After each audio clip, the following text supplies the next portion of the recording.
नमस्कार। आप देख रहे हैं स्पेशल कवरेज न्यूज और मैं हूं आपके साथ शिव कुमार। मेरे साथ हैं वरिष्ठ पत्रकार आदरणीय आलोक पाठक सर। स्वागत और अभिनंदन। उत्तर प्रदेश में ज्यों ज्यों चुनाव नजदीक आ रहा है त्यों त्यों जंग बढ़ती चली जा रही और इस जंग में आज फिर अखिलेश यादव ने आग जल रही थी उसमें घी 2 चम्मच और उड़ेल दिया है। अब यह भर भरा कर जल रही है।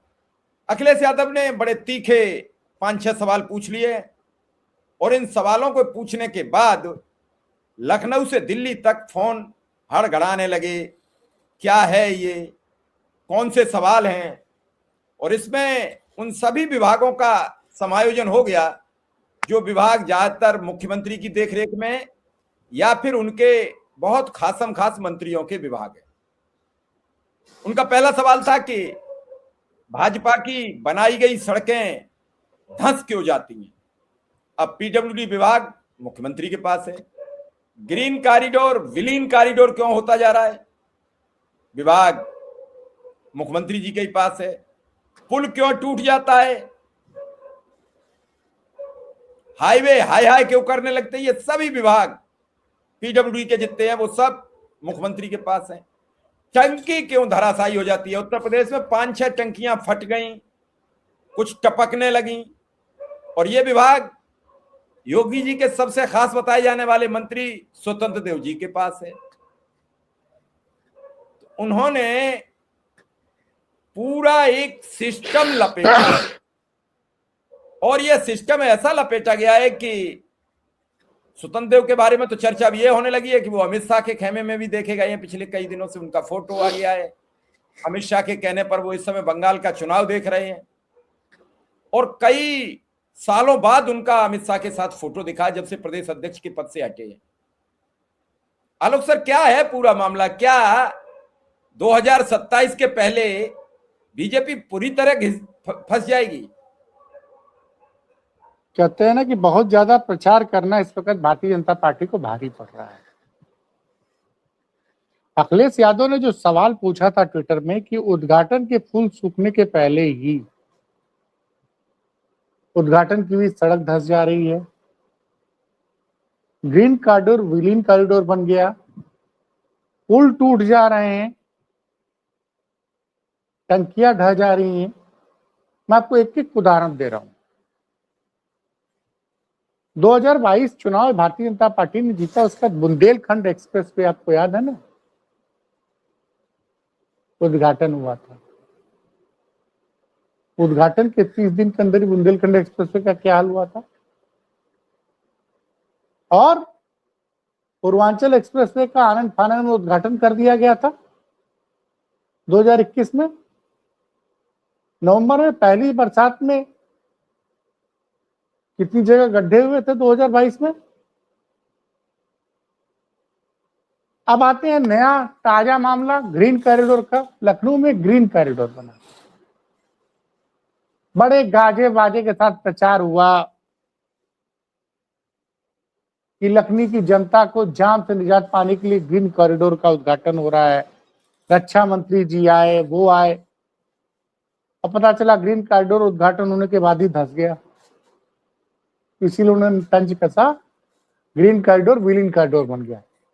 उसके अलावा आपने देखा कि खबर आती कि हर महीने कोई ना कोई एक टंकी जल जीवन मिशन की टंकी जो 5 करोड़ 10 करोड़ में बनती है, जैसे ही उसकी पानी की टेस्टिंग हुई, कई टंकियां टूट गई। भाई, जल जीवन मिशन में तो आलम यह हो गया कि झांसी जिले में भारतीय जनता पार्टी के विधायक ने जल शक्ति संसाधन मंत्री का रास्ता ही रोक लिया। अब बोला कि चलिए हमारे साथ, कहीं कोई काम नहीं बना है। तो जल शक्ति मिशन के भ्रष्टाचार की तो इतनी कथाएं कि उस पर हम लोग चर्चा करना शुरू कर देते, एक आध महीना कम पड़ेगा। और पीडब्ल्यूडी में हर रोज घोटाले की खबर आ रही है। पुल की जो बात की, अभी एक पीपे का पुल का उद्घाटन हुआ मिर्जापुर में, और पीपे का पुल ही बह गया। तो छत टपकने की खबरें आती हैं। तो ये सवाल ये उठता है ना कि ये सरकार जो बनी थी ना, खाऊंगा ना खाने दूंगा, तो ये कौन लोग हैं भाई? ये कौन लोग हैं? और यहाँ खबरें कैसे मैनेज की जाती हैं, जरा इसका उदाहरण सुन लीजिए। मुख्यमंत्री आवास के पास का सबसे निकटवर्ती थाना है गौतमपल्ली। वहां पे एक अपराधी से 2.5 लाख रुपए लेके उसको छोड़ दिया गया, मतलब एक आरोपी को। तो पट्टा पहुंच गया मुख्यमंत्री आवास, बताया कि साहब हमसे 2.5 लाख रुपए वसूले गए, सुबह छोड़ दिया गया। जांच में पूरे थाने को लाइन हाजिर कर दिया गया, क्योंकि थानेदार साहब का नाम रत्नेश सिंह था। अभी खबर चलने लगी तो 3 घंटे बाद एक दूसरी खबर आ गई। यूपी एटीएस ने 4 आतंकवादियों को गिरफ्तार किया जो पाकिस्तान के इशारे पर उत्तर प्रदेश में लखनऊ में कई जगह धमाके करने वाले थे। वो खबर दब गई।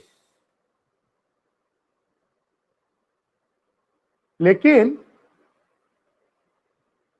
भाई क्यों आपने गाजे बाजे के साथ ग्रीन कॉरिडोर का उद्घाटन किया? और ग्रीन कॉरिडोर मतलब उसमें कितने किलोमीटर सड़क बनी है, इसको मैं अब 4 किलोमीटर से ज्यादा लोग बताते बनवे नहीं किए सड़क, और दावा किया जा रहा है कि 32 किलोमीटर ग्रीन कॉरिडोर तैयार हो गया। उद्घाटन के तीसरे दिन ही बहुत बड़ा हिस्सा सड़क का धंस गया था। और उसका उद्घाटन किसी मामूली आदमी ने नहीं किया था, हमारे मुख्यमंत्री जी ने किया था, हमारे रक्षा मंत्री जी ने किया था। तो क्यों नहीं बोलेंगे भाई?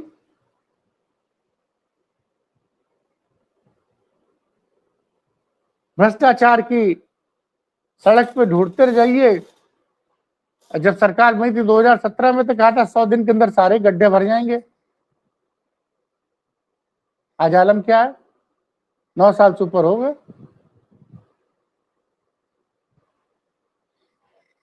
आप विकास की बात करते हैं। लखनऊ में 100 मीटर मेट्रो का निर्माण नहीं हुआ। अखिलेश यादव की सरकार में मुंशी पुलिया से लखनऊ एयरपोर्ट तक की मेट्रो लाइन का निर्माण शुरू हुआ, और उसमें से मुंशी एयरपोर्ट से लेकर आलमबाग तक की लाइन बन गई थी, और अंडरग्राउंड भी काम पूरा हो चुका था हजरतगंज तक का। हजरतगंज से इन लोगों ने बस मुंशी पुलिया तक काम कंप्लीट कर दिया। उसके बाद 9-10 सालों में 1 मीटर काम भी नहीं आगे बढ़ा। आज लखनऊ में इकाना स्पोर्ट्स स्टेडियम है, भगवान विष्णु के नाम पे स्पोर्ट्स स्टेडियम था। आपने क्या किया?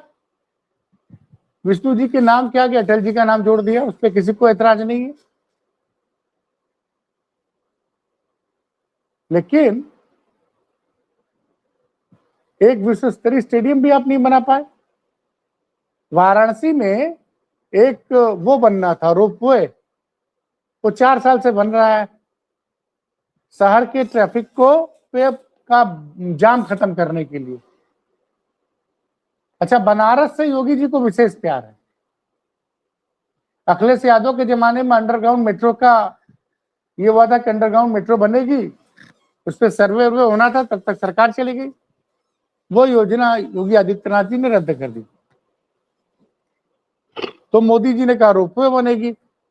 3.5 किलोमीटर का रोपवे पिछले 4 साल से बन रहा है। पिछले 4 साल से बन रहा है। तो विकास के जिस बात करते हैं ना, अब सवाल का जवाब दे। जो लॉ एंड ऑर्डर के मुद्दे पे कितना बुरा हाल है आपसे छिपा नहीं है। और एक बात तो और है जिसकी आज आपने चर्चा नहीं की शिव कुमार जी। आज भारतीय जनता पार्टी के स्टार प्रचारकों की लिस्ट आई है। उसमें हिमंता विश्व शर्मा के नाम के नीचे नाम था हमारे महामानव का। हमारे भी तो ये महामानव ईश्वरी शक्ति है। 12वें 13वें नंबर पर है भाई साहब।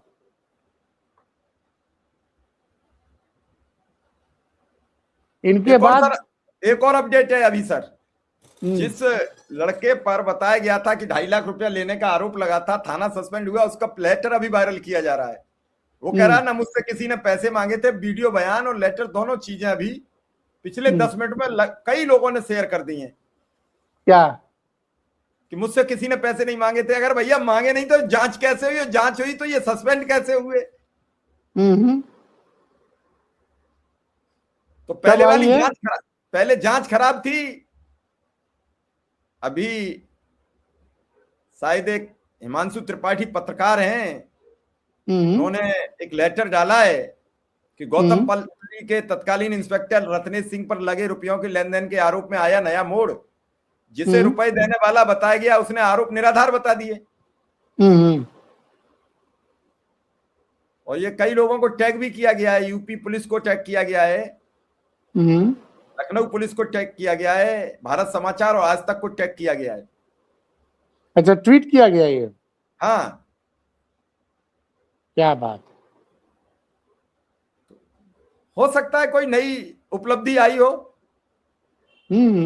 यही तो चल रहा है पिछले कई सालों से कि पहले कोई बात पकड़ जाए तो फिर उसका खंडन करा दो, अखबार में छप जाए तो डिलीट करा दो, पत्रकार लिखते तो पोस्ट हटवा दो। इसके अलावा क्या चल रहा है आप बताओ?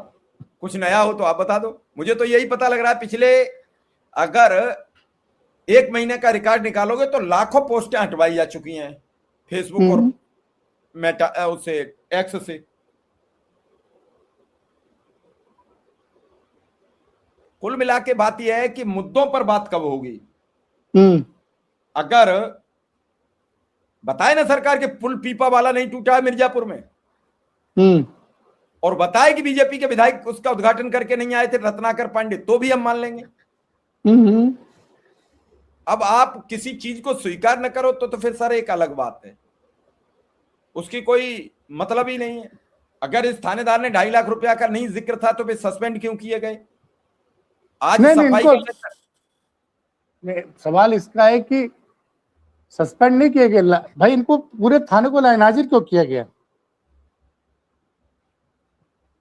ये तो मामला मैनेज किया गया लग रहा है। 2020 का मामला है या 21 का मामला है सर? गाजियाबाद में एक पूरा थाना सस्पेंड किया गया था ऐसे ही, मोदी नगर पूरा का पूरा, मतलब कोई भी नहीं बख्शा गया। वजह क्या थी? अदालत में एक केस था और उस केस में कप्तान साहब फंस गए। कप्तान साहब जब फंसते हैं तो डीजीपी फंस जाते हैं।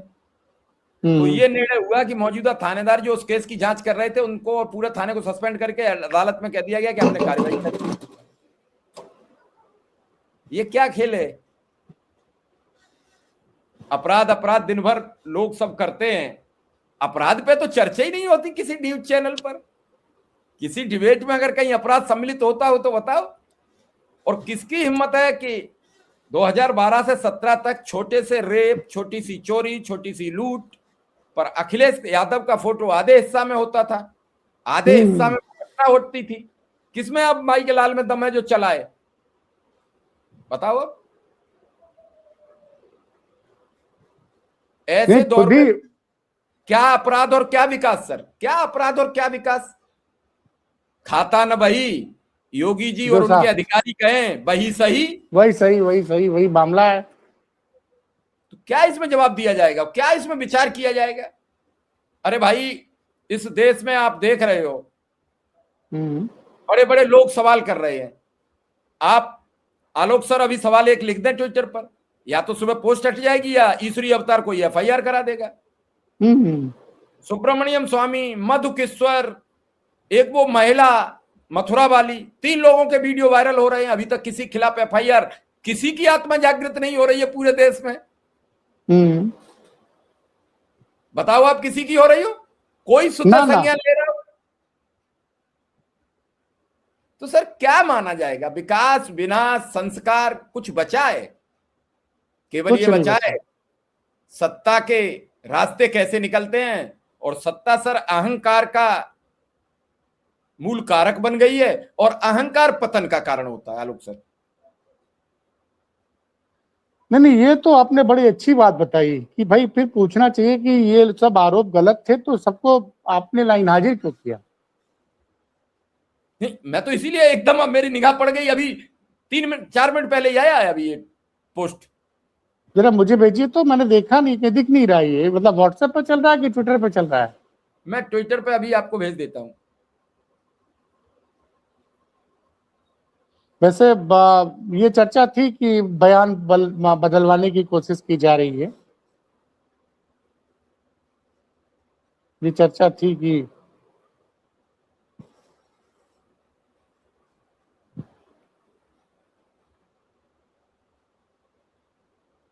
मतलब आप ये देखिए कि कितने सिस्टमेटिक तरीका से ये सब हो रहा है। मैं तो बस आपसे ये समझने का कोशिश करता हूं कि ये सब इतना ही नहीं, सब कुछ चल रहा है। अब तो लग रहा है ये कि सड़क जो ग्रीन कॉरिडोर वाली धंसी थी, उसने सरकार के खिलाफ साजिश की। सड़क हो में सकता है साजिश की, सर, जमीन में, मैंने भेज दिया और वो आपको धंस व्हाट्सएप गए। पे, मैंने वो भेज दिया। झांसी सुनिए, अभी एक पत्रकार विवेक त्रिपाठी ने लिखा है कि मिर्जापुर में गंगा में बह गए 2 पुल, 15 दिन में डूबे 4.5 करोड़। तो पुल की भी साजिश होगी, गंगा की भी साजिश हो सकती है सरकार के खिलाफ।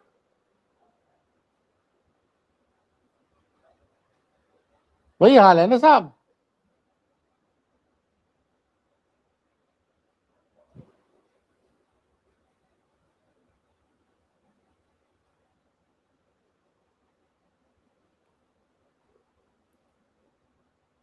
उसने एक चिट्ठी लिखी है पुलिस कमिश्नर को।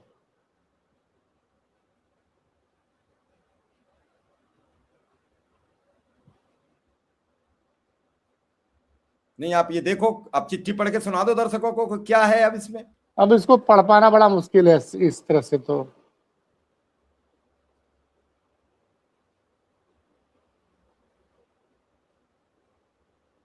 वो बयान दे रहा है कि अब भैया सवाल ये कि जब इसके साथ लेन देन नहीं की गई तो फिर थाने को लाइन हाजिर क्यों किया गया? भाई आप बताइए ना। मतलब आदमी अभी सर होशियारी दिखाता है तो बहुत गलतियां करता है। ये लेटर उस तब तक तो ठीक था जब तक थाना लाइन हाजिर नहीं हुआ था, लेकिन अब जब सब लाइन हाजिर हो गए, सजा वाले को सजा मिल गई है, तो अब इस लेटर का औचित्य क्या है, आप बताओ। नहीं नहीं, उससे क्या हुआ कि साहब उनकी बहाली के लिए फिर रास्ता साफ हो जाएगा। पहली बात थी कि ये वही थे जो छोड़े गए थे। हाँ ये कैसे तय होगा। ये वही थे जो उस दिन पकड़े गए थे या छोड़े गए थे। ये सोशल मीडिया पे इमेज बनाने का प्रयास भी तो हो सकता है।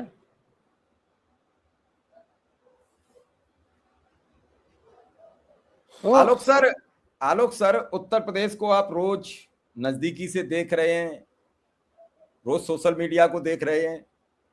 पिछले 2-3 दिन से सोशल मीडिया कुछ ठंडा ठंडा नजर आ रहा है जब से लोगों के अकाउंट उड़े। वो नहीं था। उड़ने की पतंग कुछ कमजोर पड़ी। मुद्दा ना तो यूजीसी का कमजोर हो रहा है, ना बेरोजगारी कहीं से कमजोर हो रही है, ना गैस की किल्लत खत्म हो रही है। तेल की अभी नहीं किल्लत उतनी आई है जितनी गैस की है। इन मुद्दों पर कहां बातचीत हो रही है। सवाल ये टीवी उठता है कि टीवी और न्यूज हाँ, चैनल सर ईरान में मस्त हैं। जहाज गिरा, उड़ गया, सिपाही गिर गया, अब ट्रंप ने यह कह दिया, इसके अलावा कोई खबर ही नहीं है। या फिर महामानव की रैलियां सब।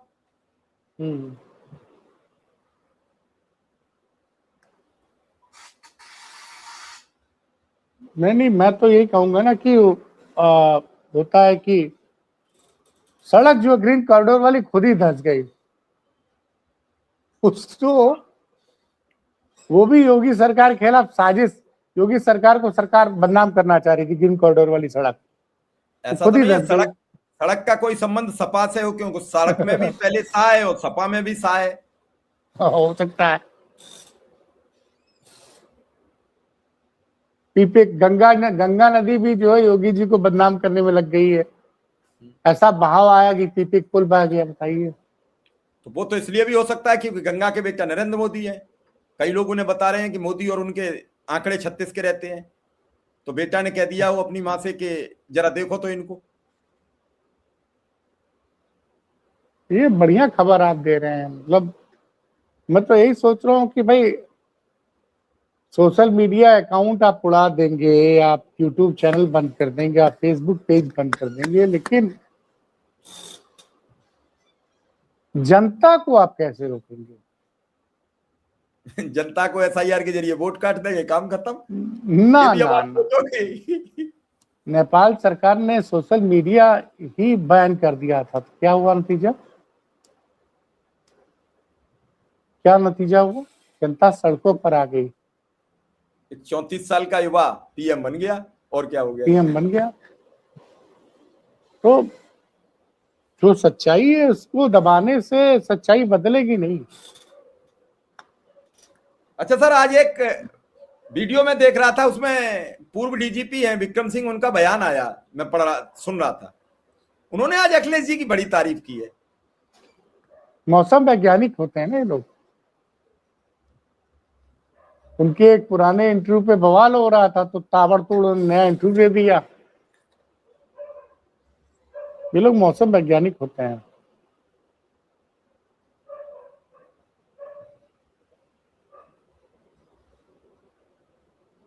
ये लोग मौसम वैज्ञानिक होते हैं। तो ये मान के चला जाए, रामविलास जी के निधन के बाद काफी लोगों की संख्या बढ़ गई है।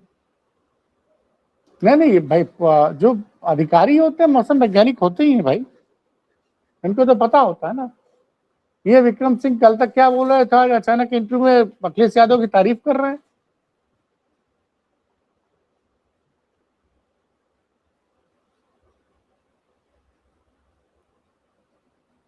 लेकिन सर, तारीफ और वो सब ठीक है।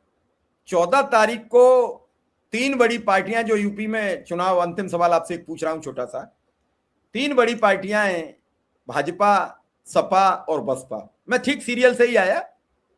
भाजपा सत्ता में, सपा सेकंड है, और बसपा का अकेला एक विधायक है। तीनों के नेता बड़े प्रोग्राम कर रहे हैं अंबेडकर जयंती पर 14 अप्रैल को।